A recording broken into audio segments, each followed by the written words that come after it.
My partner doesn't like to load me on his social media. I also want to feel I'm part of his life.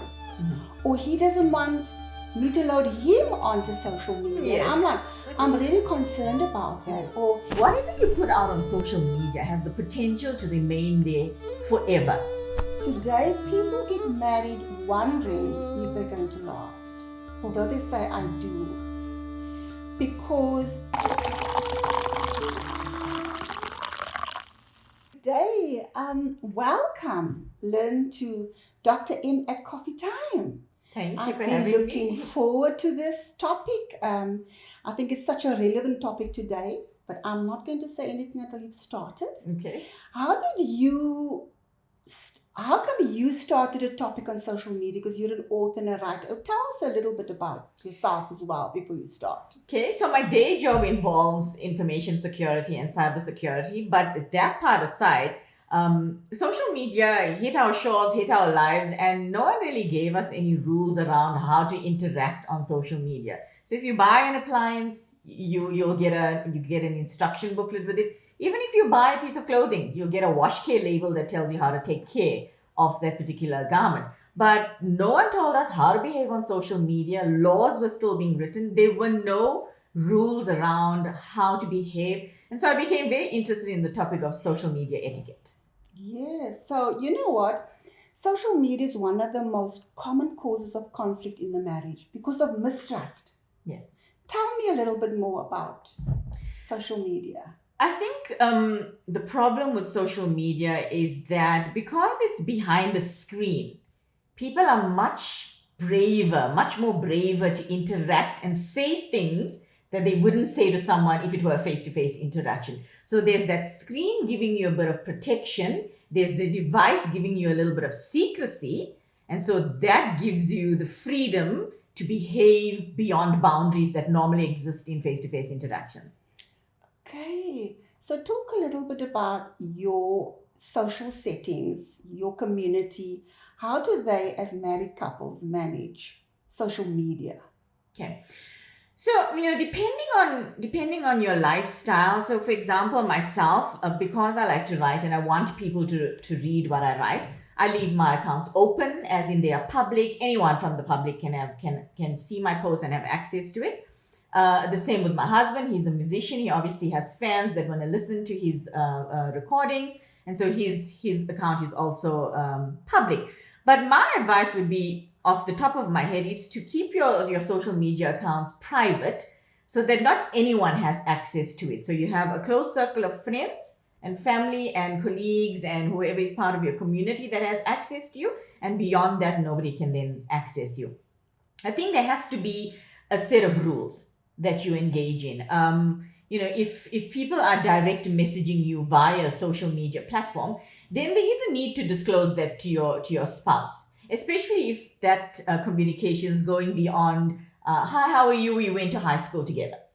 It's nice to connect. If it's going a step beyond that, then those kind of things need to be disclosed to your partner, because the problem sets in is when your partner finds out that you've been having these conversations, or that you've been having interactions with someone from your past, or someone who's somebody new in your life, and you've not included them in that. Because if it were a face-to-face interaction, you'd introduce your spouse to that person. You'd say, hi, this is Madeline. We've lived in the same area for a long time, and this is how we know each other.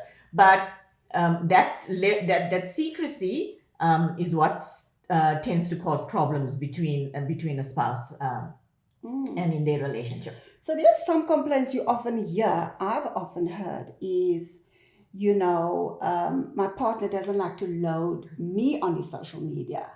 I also want to feel I'm part of his life. Or he doesn't want me to load him onto social media. Yes. And I'm like, I'm really concerned about that. Or he's always liking other women, or she's always liking her ex-boyfriend. And that's usually the conflict that comes in. And sometimes they would think there's flirting going on, and maybe say, but it's not flirting. I mean, I'm just saying, I love what you're doing. I love your brains. And, it's all about flirting. And I think people are very realistic today. It's not 30 years ago when I got married. Mm-hmm. Today, people get married wondering if they're going to last, although they say, I do. Because there is so much access to women and men. And 30 years ago, 40 years ago, you couldn't phone a lover who's got a boyfriend. You got to phone on the landline. Yes, the landline. And the boyfriend is going to answer and say, what do you want? So there's a lot of boundaries in place. Phone, 30 years ago. There's a lot of boundaries in place. You couldn't have an affair. You just had to hope you bump into somebody in town, but you're not going to. So it has been that, and I think social media has been amazing in information and the way we are more eloquent in how we speak and the information that we have. It's also, I think we're more, like we say, the kids are more advanced than what we were, and more intelligent because they've been cognitively programmed by watching the same thing over and over on television and so on. So obviously there is a plus about social media, but it is seriously affecting relationships. So I hear what you're saying in that it's good to have rules. I think rules are, share with me if I sort of liked my ex on social media, or my ex was just asking, how are you and your husband and the children?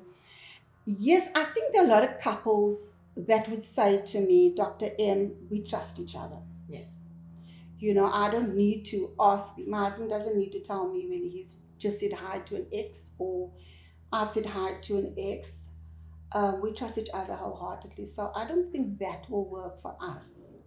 But I also want to say there's two things, going back to that the couple where they are open with each other, they have open communication, they have a trusting relationship. It doesn't mean that the others don't have trusting relationships. I think they're just putting boundaries in place to protect each other and to protect the marriage. I've heard you say this often. Boundaries are for the safety of your family. Yeah. It's not, it goes beyond the issue of trust and whether I like you being in interaction with that person. You've said it often. Boundaries are for the protection of your family and for the protection of the relationship. But I just want to go back to, someone not posting about their wives or liking other people's posts and things. So, you get all kinds of personalities. If the person in a real life interaction is not going to pull you to him and say, my wife, she just won an award for this. And if he doesn't do that in real life, he's not going to do it on social media because he's essentially the same person. He's an introvert. If he's an introvert, he's an introvert. If that's not, if your relationship is not the sort where you are often, displaying public displays of affection, he's not going to do it on social media, and you just have to accept it. That doesn't mean it's any less real for him or his love is any less real for you. And then the second thing I want to say is, cyber criminals make a living out of analyzing your behavior on social media. So the fact that you like Dr. Madeline's posts all the time, the algorithm is going to then work itself out that only Dr. Madeline's feeds are going to come up on your social media platforms. And it's the same. If you keep liking an ex's post, then her posts are going to... And so you're continuously seeing this person's post, and then you're going to become more and more interested in, what's this person posting? They're always on my feed. But in the back end, it's the algorithms that are working itself out based on your behavior. So in the same way, you can pretty much look at someone's behavior on social media and figure out what are they up to. The same way a cyber criminal would analyze your behavior and say, this person likes shopping at Pick n Pay. So if I want to hack this person, I'm going to send them something related to Pick n Pay because I know they like it. And now with generative AI taking the world by storm, where you can basically have a fake person interacting with you, it's become really, really dangerous, not only for married people, but for singles also. Absolutely. I just want to talk about those married couples where you have the authoritarian husband. He's not going to sit and listen to what you would like in terms of boundaries and what you would like in terms of rules. Or the disengaged husband. So the disengaged husband is like the single. He's single. He's married but single. So he goes out, comes in the way he wants to. He goes to friends most of the time, leaves her alone and the kids. He's not interested in a birthday. He's just disengaged, but he's married on paper. That is also difficult for a woman to trust a husband because she's feeling insecure. When you feel insecure and you feel unloved, automatically mistrust happens. It's not because he's liked someone on social media. It's because I'm not getting the attention and I'm not getting the love and I'm feeling insecure in my love and in my future. I am now mistrusting you. Absolutely. And that makes social media sort of exacerbates that woman, that kind of woman. So in closing, I want to go back to that couple that says, Dr. M, we trust each other. We will never do something like that. My husband will never do something like that. My wife will never do something like that. And I must add that there's been couples that said, I thought my husband would never do that. Not in a million years. I always thought it would be other couples, but not my husband. So we shouldn't take our marriage at risk. We shouldn't risk our marriage, like you mentioned earlier on. Is be aware as each other, even if you're going to be trusting with each other and allow that freedom to go onto social media and communicate with everybody. I'm going to share 4 stages of relationships, so you can know which stage. You just have to tell the person goodbye. Yes. So social penetration theory talks about 4 stages of a relationship. The one is orientation. That's the one you just click on and how are you? Very awkward. Yes. I don't know what to tell this person. Is this a criminal on the other side? Yes. Or is this person wanting my money? Why did they reach out after so long? Why did they reach out? What do they want from me? What do they want from me? And that's the orientation one, and they give minimum. And then the next stage is the exploratory affective exchange. Where we're going to say, how was your day today? We're not going to talk about whether you have a husband or boyfriend. Like, how was your day today? What kind of work do you do? But it's all about understanding your feelings. Because remember, whether it's a male or a female, they watch your posts. So they make up a theory, an assumption that this is the kind of woman I like. Yes. But it's a theory. It's just pictures.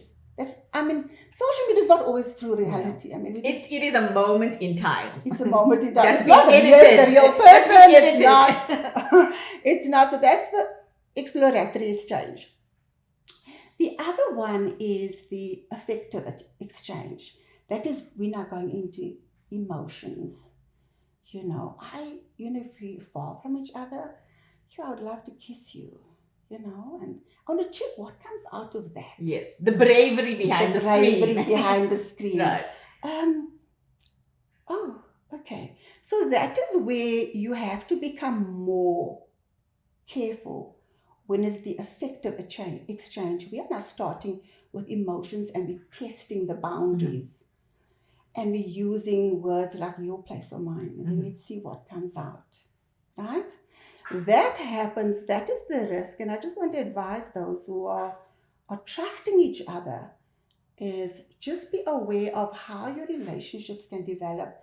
And then when you've had an emotional affair, and it's possible, so now I'm traveling to Cape Town. I've been talking to her for a year. Yes. That's where the problem happens. Yes. But you must also understand, Lynne, that even an emotional affair is an affair. A woman accepts that as infidelity. Yes. So if you're telling another woman, I love you, I can't live without you, that even if it's not sexual, it's still infidelity, and it's still similarly harmful to a physical. It has the same repercussions. It has the same harm as the other. So one has to be very careful on social media, in the sense of, and the last stage is actually the stable stage. Yeah, and it's called the stable exchange. That is now, we have now decided or accepted, both of us have now accepted, we used to throw hints, now we accepted that we're going to be girlfriend and boyfriend. Yeah, in a relationship. Or or we're going to have affairs. Mm-hmm. You know, and that is the stable exchange is one where you're open about, oh, my husband was shouting at me last night, and you're open about your parents, you're open about your life, about what you do. And yes. Dr. M, I just want to say, those exchanges, although it's, it might be on a messaging platform. So Facebook will have Facebook messaging, Instagram will have, direct messaging. Whatever you put out on social media has the potential to remain there forever.